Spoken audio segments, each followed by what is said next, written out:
That's a cucumber. They're coming. Hey, it's the preacher. It's good to see you. You're back out here in the garden. Seems like that's all I've done. Weekend after weekend after weekend is garden. One weekend we went to Oklahoma, do a little mission work, but other than that, seems to be gardening, and I'm about ready to start fishing. But look at the size of that shad. Huh? That's like a pounder. I don't know whether to use it for bait or get it mounted. Today, I'm joining the Me Too movement. Yeah, that's right. Yeah, I know you never thought you'd hear me say that, but I've joined the Me Too movement. I've saw some other people doing something that looks like it works, and so I'm gonna say Me Too, and I'm gonna do a video on it and show you how mine works. So what I saw was Daniel Arms from Arms Family Homestead planting in containers, mineral lick buckets to be exact. I think they called them protein tubs. In Arkansas, we call them mineral buckets. Anyways, you feed cattle minerals, and we primarily do it in the wintertime when they're on hay. Anyway, so at the end of the winter, you got all these buckets, these, like, I'd say they're probably 10-gallon, 15-gallon buckets everywhere. We are planting these. I don't know if you can see those or not. Tasmanian chocolates. They're determined so they won't just keep growing and growing and growing like most of the tomatoes, well, every tomato I've ever planted. Anyways, we're going to grow them in the containers, and I'm going to show you how we've set the containers up. Okay, none of this is original with me. This is all something I picked up from Daniel Arms, and something he picked up from a greenhouse gardener named Leon. But basically, there's your mineral lick tub. This over here, I think, has got hearts on it. I think it's like maybe a toy chest or something. I don't know. Anyways, what you do is you put something in the bottom that will allow water to pool there, and then you drill holes. I don't know if you can see that, but about an inch below the top of this is perforated pipe. About an inch below that, you drill a hole so your water can drain out. That gives you an air pocket trapped in there so that your roots don't rot. Over here for my air pocket and my water reservoir, I just used a Maxwell House coffee can. And there, I think you can see the little hole.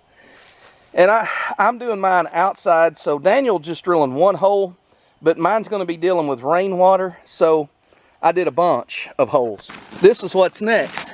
You just tuck the fabric in there. It makes it where you water down through the tube. Water goes in the bottom, fills out in your little, it kind of looks like a septic tank, don't it? Fills out in your little tank at the bottom, and then you have air in there to keep the roots from rotting because you get drain holes an inch lower. I think it's going to work great. So anyways, I'm going to get off here. I'm not going to bore you with me sawing away and all that kind of stuff. We're going to fill these up. My wife's going to help me fill all these up with dirt, and we're going to plant these little tomatoes in there, and then I'll bring you back and show you what they look like when we get them all done. Yeah, we put some flower pots together, mixed flowers. Jaguar marigolds, Cracker Jack marigolds. Them are like yellow with a kind of an orangey center in them. Anyways, I put gravel in the bottom, drilled holes in those so they drain. Here's what we're waiting on. Some cayenne, some Hungarian cheese mix. I got one mortgage lifter here. They just ain't doing good. I hope they make great tomatoes, but they ain't doing much. I planted some rosemary today. I planted some oregano. And I planted some more loofah gourds. Bell peppers, and then the ground cherries, Cape gooseberries, whatever. Over here, 4 Jubilee watermelons. Gonna put them where I burned some brush here a few weeks ago. And then, and this one is zinnias. So we're planting those for like butterflies and bees and stuff like that. The rest of the garden's doing good. As you can see, I have eaten some radishes, took a few to church, took a bunch of salad greens to church, and they seem to like them. Here I have paprika, 4 paprika plants, and then the next 2 peppers are jalapenos. Of course, you've seen everything else looking pretty good. Got a fly catcher. I like him catching flies, but he keeps crapping on my zucchini. There's the wonder berries, and it's a wonder they're alive and growing. They got holes all in them. Something loves to eat them, and everybody I've seen that's grown them has holes all in them. Of course, my blueberry, man, it's getting loaded. getting loaded. Look at that cluster. I hope they stay together. I keep the birds off of them. There you have it, finished product.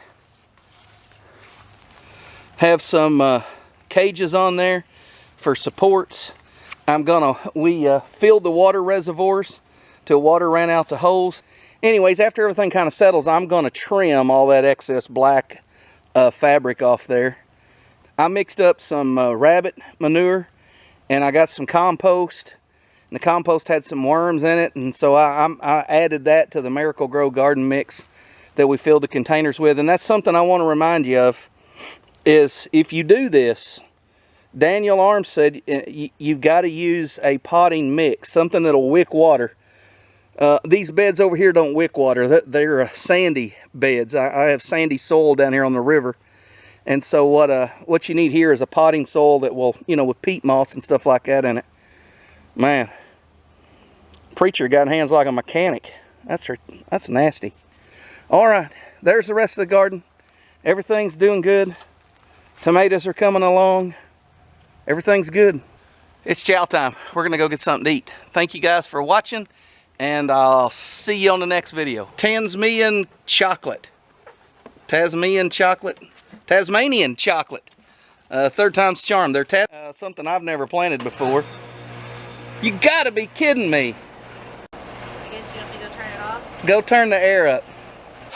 Thanks to my lovely wife for turning the air up 1 degree so the air conditioning unit wouldn't kick on. This is about my third attempt at doing a 3-minute video.